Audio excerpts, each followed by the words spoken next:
Un cordial saludo para todos. Gracias por permitirnos entrar a sus casas, a sus espacios, para compartir unos momentos de reflexión, de pensamientos, de ideas sobre los hábitos, las virtudes que nos permiten vivir en sociedad. La vida es una serie de contradicciones. La vida es como las buenas obras de arte, está llena de luces y sombras.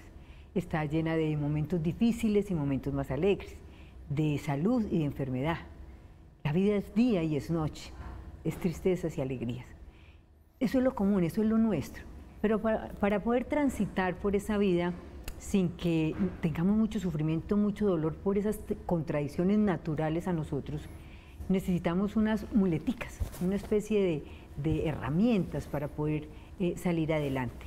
Esas herramientas son valores, son virtudes, son hábitos, y hemos hablado a lo largo de este año de muchos de ellos. Nuestros televidentes nos pidieron repetir uno, porque parece ser que a todos nos está haciendo falta, y es la resiliencia. Y por eso quisimos volver a invitar a un experto en ese tema, además miembro del Centro de Fe y Culturas. Está entonces con nosotros Leonardo Ramírez. Leonardo, bienvenido. Jenny, muchas gracias por invitarme. Estoy muy contento de estar de nuevo aquí con ustedes en este programa de Fe y Culturas para hablar de este tema tan importante, tan vital en estas transformaciones que está viviendo la sociedad en los últimos años, luego de la pandemia, con toda la transformación de las redes sociales y también cuando somos más conscientes de ciertas necesidades personales, individuales y colectivas, en particular esta de la resiliencia, que apenas estamos como entendiendo de forma clara, pero que siempre ha sido necesaria a través de la historia y que no solamente nos la estamos inventando ahora, sino que ha habido ejemplos históricos y personales, biográficos de personas que han vivido esto, pero no se le daba ese nombre. Claro. Bueno, para quienes llegan por primera vez a esta audiencia, les quiero contar que este programa que se transmite por el canal Televid, el Centro de Fe y Culturas lo tiene alojado, lo tiene, como se dice comúnmente, colgado en su canal de YouTube. Quienes no vieron la primera parte de la residencia pueden buscar ahí en YouTube Centro de Fe y Cultura, programas de televisión, y ahí encuentras la resiliencia primera parte. Pero entonces, Leonardo, empecemos por ubicarnos. ¿Qué hace un politólogo y un filósofo trabajando temas de resiliencia? Bueno, porque la política, la filosofía, transita con dos cosas, que también es lo humano, lo individual, y lo político también está constituido de personas, de individuos, y la filosofía lleva a conectar la psicología, la antropología, aún temas, digamos, más de carácter espiritual, para reunirlos en torno a un tema como esto, que es muy integral, que es muy transversal, toca diferentes disciplinas. Entonces, por eso creo que, como lo decíamos en el otro programa, la resiliencia toca a los individuos, pero también a las sociedades, luego de las guerras, luego de las tragedias, luego de, por ejemplo, crisis de hambre que han vivido culturas o de violencia como se ha vivido en Colombia. Entonces, por eso ese ha sido como mi pasión, entender que los individuos reflejan a las sociedades y las sociedades reflejan a los individuos, y la resiliencia es un punto fundamental para eso. Recordemos entonces qué es resiliencia, cómo podemos definir este hábito, esta virtud. Jenny, es muy interesante porque la resiliencia es un término muy reciente, relativamente reciente en los últimos 30 años, y se acuñó, se sacó desde la ingeniería. Antes se hablaba de la resiliencia en la ingeniería como una capacidad de las estructuras para resistir, por ejemplo, caídas, derrumbes y cosas de esas, o estructuras metálicas o de cemento. Es decir, que cuando la estructura recibía un golpe, en lugar de desmoronarse, se volvía más firme. Resiliencia, en este caso, viene del latín resilio, que quiere decir algo muy simple en español, rebotar, o como un resorte. Entonces, ese es el significado de la resiliencia. Y a partir de hace 30 años, un experto francés, él fue el que trajo esta palabra desde la ingeniería a la psiquiatría y a los animales, a la etología, como elemento de la capacidad de supervivencia de un ser a grandes traumas. Entonces, es reciente. Miren que la palabra resiliencia, diríamos resistencia, que antes la palabra sí es muy común, resistir, está como muy relacionada, aunque no es la misma raíz, pero es parte como de lo que significa resiliencia. Entonces es resilio en latín, rebotar, es ser capaz de caer, como una pelota, por ejemplo, que cae, pero rebota. En cambio, si tú tiras una bola de hierro, que es dura, se queda en el suelo, una cosa pesada. Entonces es esa capacidad del ser humano o de los individuos a caer, pero como que el golpe que lo bajó, la fuerza que te llevó hacia abajo, es la misma que tú aprovechas para que te haga surgir. que aparentemente es muy difícil, una tragedia, una enfermedad, una depresión, una cosa muy impresionante, por ejemplo la violencia, tú puedes transformarla en una fuerza que te lleva hacia arriba. Obviamente esto no es mágico, ni es una cosa como tan... Hay que trabajarla. Hay que trabajarla y es una actitud, obviamente, no es así como... Por eso es el peligro, porque a veces en redes sociales o en memes o te mandan imagencitas, no, sé resiliente, sé positivo, y eso suena a veces hasta un poco irónico cuando tú estás viviendo algo muy difícil, que en este momento estás procesando, que te manden frases de pronto muy light y te digan, sea resiliente, pero bueno, es que eso es un camino.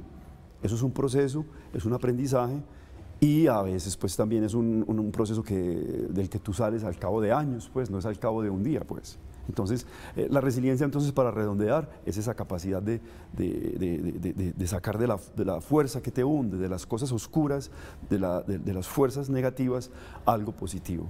Y volvernos a levantar. Te escuché decir, cuando estábamos preparando este programa, que este término, este hábito se conoce desde hace mucho tiempo, solo que es en los últimos años que se le nombra como resiliencia. Exactamente. O sea, vemos a través de la historia universal o local o de biografías, personas, individuos o países que vivieron guerras, que vivieron tragedias y que procesaron esas circunstancias. Lo vemos en biografías de héroes, de músicos, el caso de Beethoven, que era sordo y que siendo sordo fue un gran músico, personas que tenían discapacidades emocionales o discapacidades físicas y que fueron capaces de sacar de eso un significado, que no se dejaron hundir por eso. Vemos países que han vivido grandes tragedias, peores que las de Colombia. Por eso, por ejemplo, cuando se decía Colombia ha vivido la peor tragedia del mundo, es el país más violento, uno tiene que relativizar porque en Europa se han conocido guerras que han durado mucho más, guerras mucho más avasalladoras. Entonces vemos que esos países, en medio de todo, o algunos otros países de otros continentes, han tenido eso, biografías de santos o de personas que han vivido circunstancias muy extremas, la biografía, por ejemplo, de personas que estuvieron en los campos de concentración. De ahí salió, en particular te lo mencionaba cuando preparábamos este programa, el libro de Viktor Frankl, que algunos de ustedes conocen o conocerán, El hombre en busca de sentido, que en realidad es un libro sobre la resiliencia, escrito hace mucho... ¿Por qué? ¿Por qué dices que es un libro sobre la resiliencia? Muchas décadas, y en esa época Viktor Frankl no utilizó el nombre resiliencia. ¿Por qué? Porque es un libro que habla de él mismo, en parte autobiográfico, en parte también analítico, porque él era un psiquiatra. Entonces él se analiza a sí mismo en el campo de concentración de Auschwitz. Él llegó a este lugar, y en este lugar, como psiquiatra, fue capaz de tomar distancia y en medio del sufrimiento analizar a las personas, cómo o quiénes eran los que más resistían a esos traumas, a esas persecuciones, a esos maltratos, a ese encierro, a ese exilio que vivieron muchos judíos durante esta persecución de los nazis, y muchos de ellos fallecían, se desanimaban porque creían que nunca iban a llegar a la casa. Entonces él analiza los momentos, las causas por las cuales muchos de ellos sí resistían. ¿Por qué? Porque mantenían una ilusión en particular, el amor a la familia, un sueño, una imagen. Entonces él habla mucho de la capacidad de tener imágenes que te llevan a vivir en medio de la oscuridad una ilusión. Cuando tú pierdes, en ese caso sería como la fe o la esperanza o el sentido de la belleza, te hundes. Entonces muchas veces en el caso de él dijo que su esposa estaba en otro lugar, él no sabía si estaba viva o muerta. Y él dice que fue el amor a ella, ese amor que lo mantuvo vinculada. Él decía, no sé si estaba muerta o viva porque no les comunicaban nada, pero fue esa ilusión de volverla a ver lo que lo mantuvo vivo. Entonces él habla de eso, la capacidad de amar en esas circunstancias obviamente es muy difícil, el sacrificio lo dice él también, y también tener una tarea, o sea, tener como un proyecto, una cosa, una ilusión que hacer lleva a que la gente resista, es decir, la enfermedad. Y en ese caso, él hablaba de personas que perdían la ilusión, que perdían por ejemplo, volver a Navidad, en Navidad a la casa, volver en Año Nuevo, volver a ver a la esposa, a los hijos. Cuando perdían esa ilusión, físicamente el cuerpo bajaba las defensas y la enfermedad llegaba y se los llevaba. O sea, como la relación de la mente y el cuerpo estaba en ese caso de la resiliencia como una capacidad de resistir. Pero en ese caso pues la resiliencia se refleja en el libro de Viktor Frankl, El hombre en busca de sentido, como un ejemplo de un libro que fue escrito hace ya muchas décadas de la resiliencia. Y justamente quien acuñó la palabra que te hablaba ahora, de resiliencia en Francia hace poco, que todavía está vivo, el doctor Boris Cyrulnik, también francés, pero de origen judío, igualmente fue un sobreviviente de los campos de concentración nazi. Ustedes lo pueden ver en internet, es un tipo muy sabio, que ha escrito mucho, ya tiene 85 años, pero sigue hablando del tema porque él fue el que trajo esa palabra ya a la psiquiatría y a la psicología y que se volvió ahora pues moda. Entonces vamos teniendo unas ideas claras. La resiliencia es un proceso, ¿cierto? En primer lugar es un proceso. Para poder, y demora tiempo, no es de la noche a la mañana que uno logra resistir a esos momentos difíciles. En segundo lugar, que se tiene que tener un sentido, un porqué, un para qué salir de esa situación difícil, ¿verdad? Y el otro es como tener una ilusión por algo. Exactamente. Hay varias cosas, sí. Jenny, en este caso es importante entender que a los niños, o sea, en la infancia, sí quedamos muy marcados. O sea, hay como se dice, es un primer juego de ajedrez. Las primeras movidas que hacemos en la infancia por nuestros padres, por la educación, eso sí nos marca mucho para ser resilientes o no. Hay una determinación infantil muy fuerte. Eso no quiere decir que quedemos así toda la vida. Es decir, que hay niños que por circunstancias X o Y, por un abandono emocional o físico de los padres, o por una tragedia, o por un conflicto, un divorcio, pueden ser muy fragilizados en la resiliencia, porque hay una fractura emocional muy fuerte en la infancia. O sea, eso no quiere decir que quede absolutamente determinado, pero sí podemos ver niños y jóvenes o personas más resistentes, más resilientes, es decir, más capaces de resistir a los golpes. Eso es la primera cosa. Pero segundo, ya en la edad adulta, porque nos estamos dirigiendo hoy sobre todo a personas adultas que han vivido dificultades, que ya tienen conciencia, se puede recuperar esa capacidad. Se puede, a pesar de la fragilidad que tengamos, ser conscientes, y ahí es donde viene la otra parte. Es decir, de acuerdo con lo que nos vivimos en la infancia, personas adultas que hoy están ya en su edad madura o jóvenes, pueden ser conscientes, es decir, voy a hacer el proceso para tratar de ser resiliente. Eso implica, en cierto sentido, tres cosas. Un discernimiento, es decir, tomar una actitud de discernimiento, es decir, de, bueno, me pasó esto. ¿Qué es discernir? Discernir es ser capaz de decir, bueno, pasó esto, pero soy capaz de relativizarlo, de entenderlo. Analizarlo. Sí, pero no se trata de analizarlo, pues aquí no somos científicos ni quienes nos ven. Pues, son, pero un análisis normal de los que hacemos. Es discernir, es la capacidad del ser humano a decir, bueno, me pongo a mirar la cosa, no fue tan trágica o es muy difícil, pero están estas salidas. Ya. Es discernir entre también una cosa que llamaríamos un espíritu positivo, un espíritu propositivo, un espíritu de vida, de luz, de esperanza, o un espíritu de pesimismo, todo se acabó, no está bien, me pasó esta cosa, ya no voy a salir de aquí. Es lo que llamamos en dichos populares no mirar el vaso medio vacío, sino el vaso medio lleno. Mira, te digo, las culturas y la sociedad forma o no a personas resilientes, o sea, influye. Sí, culturas demasiado perfeccionistas, Ya. Culturas, por ejemplo, que te hablan mucho es del triunfo económico. Uno ve gente que triunfa económicamente o que hoy se le enseña a los jóvenes, no, es que te vas a hacer rico en 5 días o en 5 años metiendo tu dinero en tal cosa o haciendo redes sociales. Pueden volver gente muy frágil porque ven que eso no es tan exitoso. Gente que es muy vulnerable al fracaso, que les venden un sueño, o las personas, las mujeres que les hacen focalizar totalmente en el campo físico. Entonces llegan momentos de enfermedad o de vejez y se les derrumba el mundo. Entonces hay sociedades que sí hacen a otros más frágiles. Cuando hay sociedades, por ejemplo, que te enseñan valores o formas de vida diferentes a depender de lo físico o de lo económico, te hacen más fuerte, porque si tú dependes, aunque lo económico es importante y tener salud o belleza física es importante, si tú cuelgas tu vida, la determinas del triunfo económico o de la belleza o de la salud, pues en cualquier momento se te derrumba la vida. Entonces hay sociedades que sí te enseñan, hombre, como la nuestra la tuvo, o sea, que una persona de edad no significaba que ya había fracasado, tenía un puesto en la sociedad. Una persona que tenía una enfermedad era protegida por la sociedad. Una persona que tenía menos recursos económicos no significaba que ya había fracasado. Esa comparación, pues, que alguien que decía, no, es que no llegué a ser estrato 6, entonces mi vida no tuvo sentido. No, ¿cuántas personas viven felices en el campo? ¿Cuántas personas viven felices en barrios más modestos, aún más felices que quienes tienen mucha abundancia? Pero entonces, cuando te vuelven ese modelo de riqueza, sí, de triunfo o de belleza, vuelve a la gente muy vulnerable. Pero Leonardo, yo pienso que nuestra sociedad, pues hablo de aquí, los que nos conocemos paisas, que vivimos en Medellín, nos han educado con dichos que se pone uno a pensar y lo llevan a la resiliencia, un paso atrás ni para coger impulso y para adelante que las cargas se amarran en el camino. Eso, ¿Tú qué piensas en el camino de se eso? arreglan las cargas. También se dice, lo que no te mata, engorda. Lo que no mata, engorda, que en francés también se dice, lo que no te mata, te hace más fuerte. O sea, la sociedad llevaba ya esa sabiduría ancestral a través de los dichos y las expresiones de que hay posibilidades de resistir, de que hay posibilidades de asimilar la cosa negativa o lo que te empuja para abajo es lo que te saca para arriba. Pues no sé, hay una expresión muy parecida a esa, donde se demuestra que la gente sí ha buscado no dejarse derrotar, no dejarse amilanar por las intimidaciones de la negatividad, de un espíritu, digamos, de un mal espíritu que te lleva a la derrota.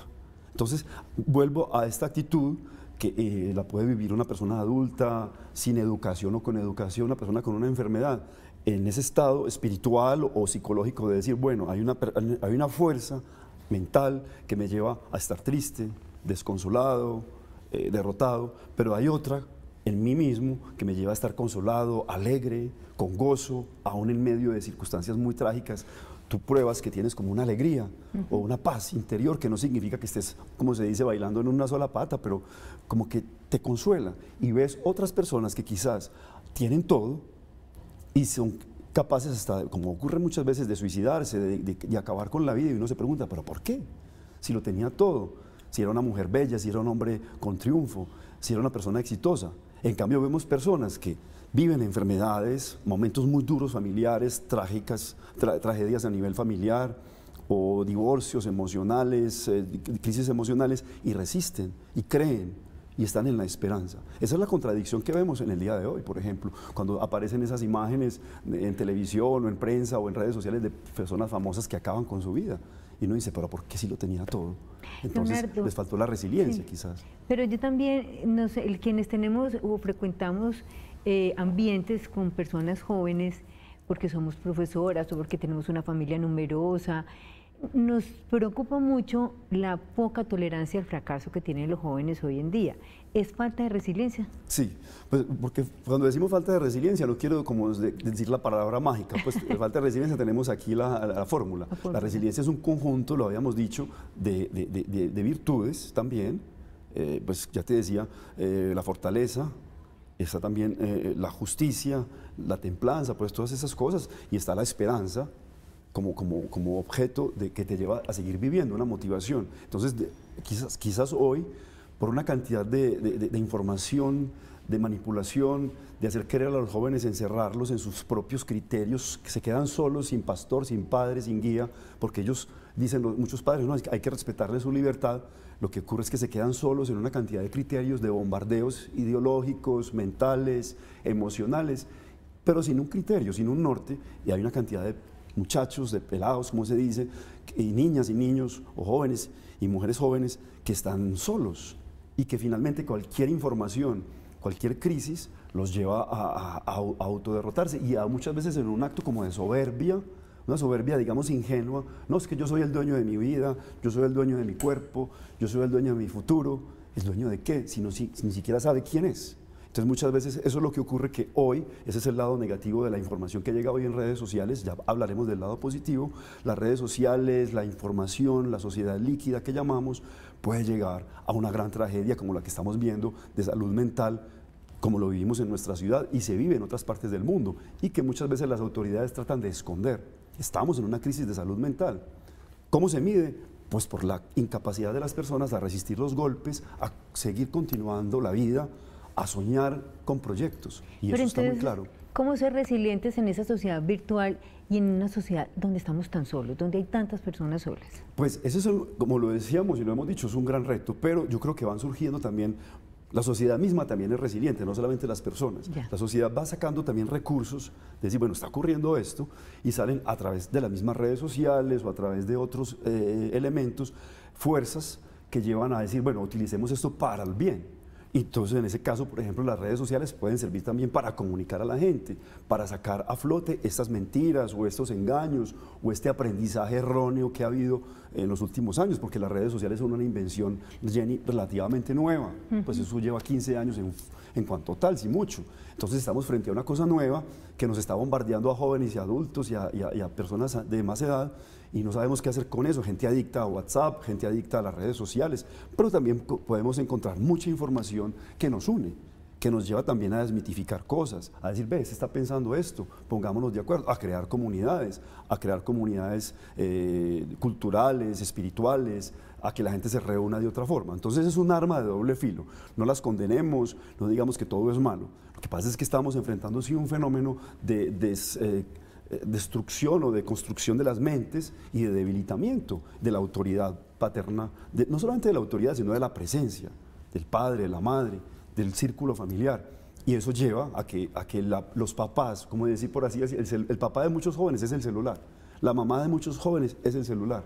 Ese es el criterio político, ese es el criterio de vida espiritual, todo lo que le dicen ahí. La tal inteligencia artificial, por ejemplo, le hacen más caso a eso que a una palabra. Entonces hay una crisis muy fuerte de identidad, pero que no significa que es una cosa que no se va a solucionar. Pues tengamos esperanza, tengamos justamente resiliencia, también colectiva, para creer en eso.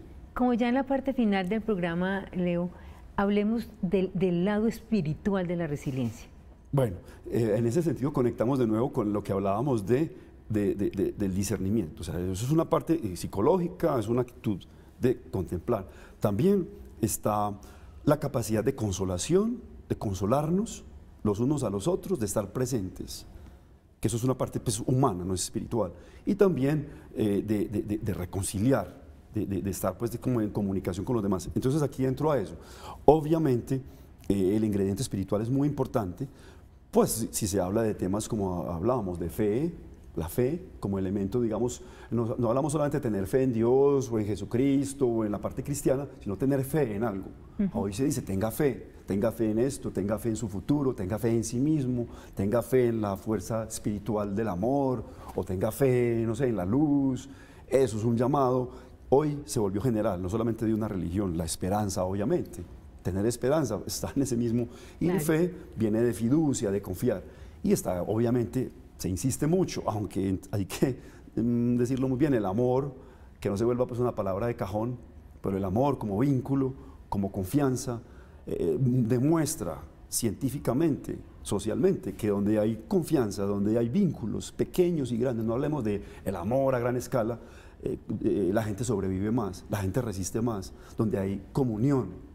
Entonces ahí entra también la comunión, comunicarse, el perdón, que estaba incluido en el credo del religioso. El perdón, creo en la comunión, creo en el perdón, creo en una vida futura. Eso te vuelve más resiliente, porque si tú te encierras en que esto es lo único que puedes vivir y esta materialidad es lo único que tienes, la vida se vuelve mucho más dura. Y por eso es que vemos que los padres o las familias trascienden a través, por ejemplo, de sus hijos, o los que se entregan a grandes causas, o los que se entregan a servir a los demás, pueden tener más motivos de seguir viviendo y de ser resilientes. Bueno, pues ven por qué lo teníamos que tener nuevamente con nosotros. Gracias, Leonardo, por compartir lo que sabes y los que has trabajado sobre la resiliencia. Gracias a todos ustedes por estos minutos que nos han dedicado a compartir y a escuchar estas reflexiones. Los invitamos a seguirnos en las redes sociales del Centro de Fe y Culturas y a ver la programación de Televid. Muchas gracias por su compañía. Hasta una próxima ocasión.